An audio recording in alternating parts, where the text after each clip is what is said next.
नमस्कार, हमारा नाम है समरीन और आपने देखना शुरू कर दिया है लाइव सिटीज। देखिए, लाइव सिटीज की टीम इस वक्त कृष्णापुरी में मौजूद है, चिराग पासवान के आवास पर मौजूद है। आपको बता दें कि यहाँ पर अभी अभी एलजेपीआर सांसद अरुण भारती ने बड़ी प्रेस कॉन्फ्रेंस की है और इस पीसी के जरिए अरुण भारती ने कई बातों का जिक्र भी किया है। आपको बता दें कि साफ साफ कहा है कि हमारी एक जांच टीम बनाई गई थी, जांच टीम की रिपोर्ट मुकम्मल हो चुकी है और अब ये रिपोर्ट हम एलजेपीआर के राष्ट्रीय अध्यक्ष चिराग पासवान को भेजेंगे और उसके बाद चिराग पासवान मुख्यमंत्री नीतीश कुमार से भी मुलाकात करेंगे। अब आप सोच रहे होंगे कि भला जांच टीम का गठन क्यों हुआ था और क्यों चिराग पासवान मुख्यमंत्री नीतीश कुमार से मिलेंगे। इन तमाम बातों का जिक्र किया है एलजेपीआर सांसद अरुण भारती ने। क्या कुछ कह रहे हैं अरुण भारती, सबसे पहले आप उनको सुनिए। हमारे राष्ट्रीय अध्यक्ष श्री चिराग पासवान जी और केंद्रीय मंत्री, उनके निर्देशानुसार आपको पता ही होगा कि जो दो घटनाएं हुई हैं, एक जहानाबाद में दलित बालिका के साथ और एक जो घटना हुई है मुजफ्फरपुर के पारू में दलित किशोरी के साथ। ऐसे में चिराग पासवान जी खुद भी जाना चाहते थे, लेकिन भारत सरकार में उनकी व्यस्तता के कारण कैबिनेट कमेटी की मीटिंग थी, इसके कारण उन्होंने दोनों जगह पर 5 संसदीय जांच दल बना करके उन्होंने मौके पर जाकर के पीड़ित परिवार से मिल करके उनसे प्रथम दृष्टया जानकारी लेना चाहते थे और इसके बाद हमारी तरफ से, हमारी पार्टी की तरफ से उनको ये संभावना देना चाहते थे कि ऐसी कोई भी घटना होगी तो हमारी पार्टी के नेतागण हमेशा उस पीड़ित परिवार के साथ खड़े हैं, उनके साथ न्याय के लिए खड़े। हम लोग जब जहानाबाद में गए और मुजफ्फरपुर में भी जब हमारा जांच दल गया, वहां जाकर के हम लोग परिवारजनों से मिले, हम लोग उनका पक्ष जाना। दोनों परिवार भयभीत दिखे, डरे दिखे, क्योंकि आरोपी पक्ष की तरफ से उनको अभी भी धमकियां दी जा रही थी। और ऐसे में हम लोगों ने जो जांच में पाया, आपको बहुत ही ब्रीफ में बता देते हैं। इस जांच की रिपोर्ट हम लोगों ने चिराग पासवान जी को सुपुर्द कर दी है और इसको लेकर के वो माननीय मुख्यमंत्री श्री नीतीश कुमार जी से भी मिलेंगे और मिल करके हर संभव मदद जो पीड़ित परिवार को दी जा सकती है, हर संभव मदद जो उनकी सुरक्षा के लिए की जा सकती है, उसको करने के लिए वो मुख्यमंत्री जी से मिलेंगे और अपनी तरफ से ये पूरा ज्ञापन सौंपेंगे। हम लोग का जो ऑब्जर्वेशन है इस जांच दल का, वो ये पाया गया है कि जो पीड़ित पक्ष है वो दलित समुदाय से है और दोनों ही मामलों में जो पीड़ित पक्ष है उसमें बालिकाएं हैं। दोनों ही मामलों में बलात्कार और हत्या के प्रयास जैसे जघन्य अपराध की कोशिश की गई है, जो कि जातिवादी रूढ़िवादिता के कारण ही किए गए लगता है। पीड़ित पक्ष उस गांव में अल्पसंख्यक है, वहां पे एक विशेष समाज के लोगों का बहुलता है और ये जानकर के सबसे ज्यादा हैरानी होती है कि जो आरोपी पक्ष है दोनों मामलों में, आज भी वो आरंभिक जांच को प्रभावित करने की कोशिश कर रहे थे।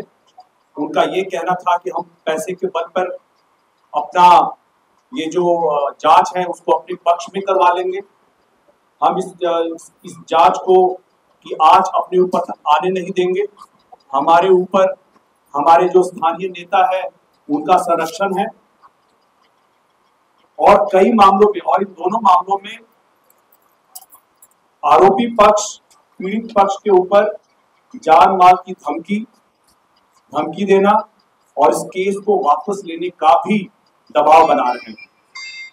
ऐसे में मैं आश्वस्त करना चाहूंगा कि हमारे राष्ट्रीय अध्यक्ष श्री चिराग पासवान जी न सिर्फ माननीय मुख्यमंत्री जी से मिलकर के इनकी सुरक्षा के लिए, इनकी हर संभव मदद के लिए, आगे प्रयास के लिए कोशिश करेंगे, बल्कि वो बिहार में हर जगह आश्वस्त करना चाहेंगे कि जहां भी कहीं ऐसी घटना होगी वहां पर हमारी पार्टी, हमारे राष्ट्रीय अध्यक्ष और हमारे नेतागण बहुत ही मजबूती के साथ पीड़ित परिवार के साथ खड़े हैं।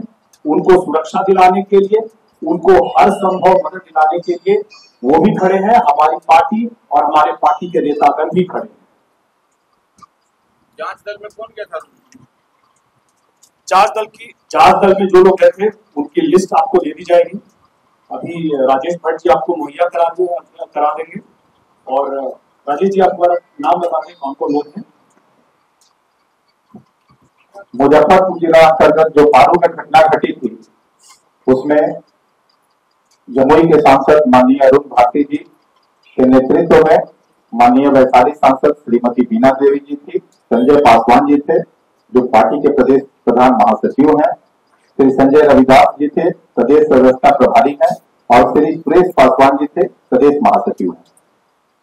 और जहानाबाद में जो घटना घटी थी, जहानाबाद जिला के सपुराबाद में, वहां माननीय जमुई सांसद श्री अरुण भारती जी के नेतृत्व में माननीय समस्तीपुर सांसद श्रीमती संभवी चौधरी जी थी, श्रीमती इंदु कश्यप जी राष्ट्रीय उपाध्यक्ष महिला प्रकोष्ठ, श्री संजय रविदास प्रदेश व्यवस्था प्रभारी, श्रीमती रानी देवी प्रदेश उपाध्यक्ष, श्रीमती शोभा सिन्हा पासवान प्रदेश अध्यक्ष महिला प्रकोष्ठ वहां शामिल थी।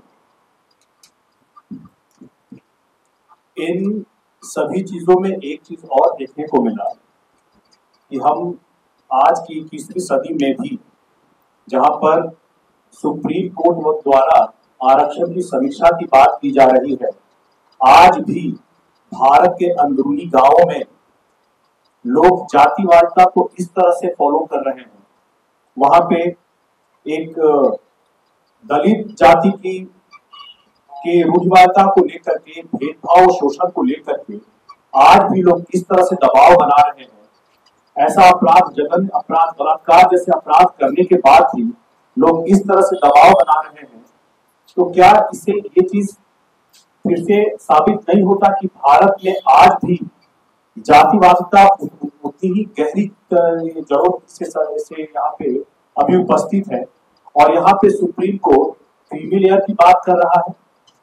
आप ये बताइए कि जिस संविधान के द्वारा प्रदान किए गए आरक्षण में लोग क्रीमी लेयर की बात कर रहे हैं, क्या आज भी भारत के गांवों में जातिवादी रूढ़ता को लेकर के इस तरह के अपराध किए जाते हैं?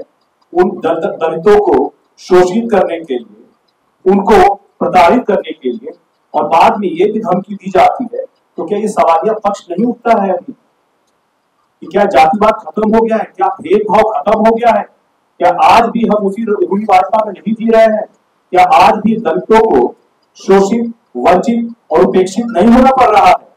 ये सवाल पूछे जाने की जरूरत है और इसीलिए हम सरकार के समर्थन में हैं, लेकिन हम अभी भी सरकार से मांग करेंगे, हम डायरेक्टली सरकार में इन्वॉल्व नहीं है, इसलिए हम सरकार से मांग करेंगे कि जो भी आरोपित पक्ष है उनके ऊपर त्वरित जांच हो, न्यायिक प्रक्रिया के हिसाब से जांच हो और इसमें तेजी ला करके जितनी जल्दी हो सके उनको कड़ी से कड़ी सजा दी जाए, एक उदाहरण बनाया जाए, ताकि जहानाबाद में 2 साल की बच्ची के साथ जिस तरह से दुष्कर्म हुआ और एक अधेड़ आदमी 35 साल के व्यक्ति के द्वारा, क्या उस वक्त उसकी मानसिक सुचिता कहाँ चली गई थी? इतनी मानसिक समझ नहीं थी कि 2 साल की बालिका के साथ इस तरह का अपराध, जघन्य अपराध किया जा रहा है और बाद में परिवार को प्रताड़ित किया जा रहा है, उनके ऊपर दबाव बनाया जा रहा है, उनको धमकियां दी जा रही है। इसी तरह से मुजफ्फरपुर में भी किशोरावस्था की बालिका के साथ वहां भी इस तरह का अपराध किया गया। प्रशासन ने दोनों जगह हम लोगों से बात की, उन्होंने आरंभिक इतने दबाव के बाद भी उन्होंने अच्छा काम किया है, लेकिन मेरी मांग रहेगी कि न्यायिक प्रक्रिया में अविलंब, कोई देरी किए बगैर सरकार त्वरित तौर पर सही जांच करके दोषियों को तुरंत कड़ी से कड़ी सजा दी जाए और समाज में उदाहरण बने कि आगे अगर ऐसे प्रयास किए जाएंगे तो ये आरोपियों के लिए सही नहीं होगा, ये जो लोग इसमें दोषी पाए जाएंगे उसके लिए सही नहीं होगा और ऐसे कड़े कानून बने कि बालिका और जो किशोरावस्था की जो बालिकाएं हैं उनके साथ कुछ ऐसा होगा तो सरकार उसको कतई सहन नहीं करेगी। और इस मामले में हम लोगों की सरकार से उम्मीद रहेगी कि सरकार त्वरित कार्रवाई करे और दोषियों को कड़ी से कड़ी सजा दी जाए। कानून तो बने हुए हैं, लेकिन कानून बनने के बाद भी आपने देखा कि कानून में संशोधन भी किया गया बिहार में, तो उसपे तो ऐसा कुछ दलित ही है, एक समाज विशेष की आप बात कर रहे हैं कि उसकी तरफ दबंगता दोनों जगह पर, मुजफ्फरपुर और जहानाबाद में, और दोनों जगह मासूम और नाबालिग बच्ची है जी, दलित है जी, तो इस पर सिर्फ जांच की मांग या स्पीडी ट्रायल चलवाने के लिए करिएगा या और कुछ बात करिएगा? सामान्य प्रतिक्रिया में तो 20 वर्ष लग जाएगा। सामान्य प्रतिक्रिया नहीं, हम लोग भी इसको फॉलो अप करेंगे, इसीलिए हमारे राष्ट्रीय अध्यक्ष जी मुख्यमंत्री जी से मिल करके इस पे स्पीडी ट्रायल करके दोषियों को कड़ी कार्रवाई करने के लिए, सजा देने के लिए उनसे मिलते रहेंगे। हम लोग इस केस को फॉलो करते रहेंगे। केंद्र के सरकार में तो आप शामिल हैं, लगातार स्वास्थ्य व्यवस्थाएं जो है ठप होती जा रही है। केंद्र सरकार ने पहले भी अपनी प्रतिबद्धता दोहराई है कि अल्पसंख्यक चाहे भारत में हो या फिर बांग्लादेश में हो, उनकी सुरक्षा का दायित्व वहाँ की सरकार करेगी और इसके लिए भारत सरकार लगातार बांग्लादेश सरकार के संपर्क में है और जो भी पॉसिबल सोल्यूशन हो सकता है, जो भी इसमें उपाय हो सकता है, दोनों सरकारें मिलकर के इसको सुरक्षित करेंगी।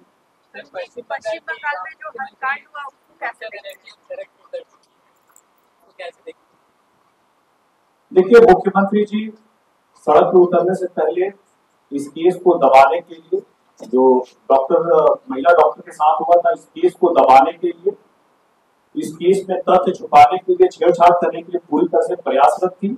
अब जब वो सड़क पे उतरी है तो किस मुद्दे को लेकर के उतरी है, ये हम लोग की समझ से बाहर है।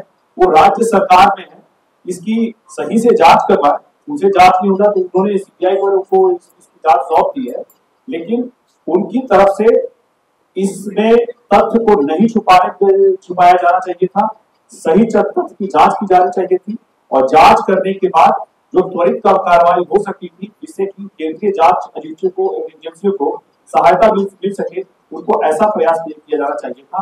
अभी भी जो सड़क पे उतरी हुई है, ये मेरी समझ से बाहर है कि वो सड़क पे क्यों उतरी है, जबकि वो सक्षम है इसमें जांच करने के लिए। अरुण जी, जिस तरह से बिहार में आए थे हम घटनाएं देख रहे हैं, क्या आप भी मानिएगा कि बिहार में कानून व्यवस्था पूरी तरह से चल रही है? देखिए, अपराध हो रहे हैं, लेकिन साथ में हम ये भी मानते हैं कि सरकार और प्रशासन पूरी तरह से मुस्तैद है, रूल ऑफ लॉ है। अपराधी जो अपराध कर रहे हैं वो पकड़े जा रहे हैं और प्रशासन की तरफ से उनके ऊपर कार्रवाई भी की जा रही है। तेजस्वी कह रही है जंगल राज नहीं है, तेजस्वी जी जब ऐसा सवाल करते हैं तो उससे पहले मैं उनसे कहूंगा कि एक बार जहानाबाद और मुजफ्फरपुर होकर के आए, पीड़ित परिवार से मिल करके आए। ये अपराध वैसे ही हुए वहां पे जिस वक्त जंगल राज में हुआ करते थे। एक बार अपने 90 के दशक के कानून के राज को भी याद कर लें और इसके बाद दूसरों पे आरोप लगाएं। उनके राज में रूल ऑफ लॉ नहीं था, अपराध होते थे, अपराधी खुले घूमते थे और उनके ऊपर कोई भी कार्रवाई नहीं होती थी। आज अपराध होने के बाद अपराध पर और अपराधी पर दोनों पर कार्रवाई हो रही है।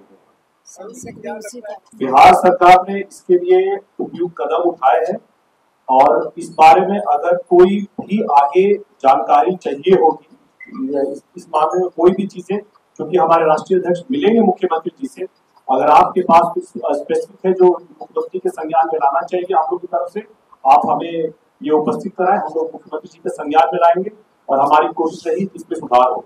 तो सुना आपने कि क्या कुछ कह रहे हैं अरुण भारती। आपने देखा है कि एलजेपीआर बीते दिन जहानाबाद भी पहुंचा था और एलजेपीआर के नेता बीते दिन मुजफ्फरपुर भी पहुंचे थे। क्यों पहुंचे थे वो भी आपने देखा है, क्या कुछ उन्होंने कहा है, आगे क्या कुछ करेगा एलजेपीआर, इस बात का भी जिक्र किया है अरुण भारती ने। तो अब देखना होगा कि आगे आगे क्या कुछ होता है। तो ऐसे तमाम अपडेट्स के लिए ऐसे ही हमारे साथ बने रहिएगा और देखते रहिएगा लाइव सिटीज। बहुत शुक्रिया।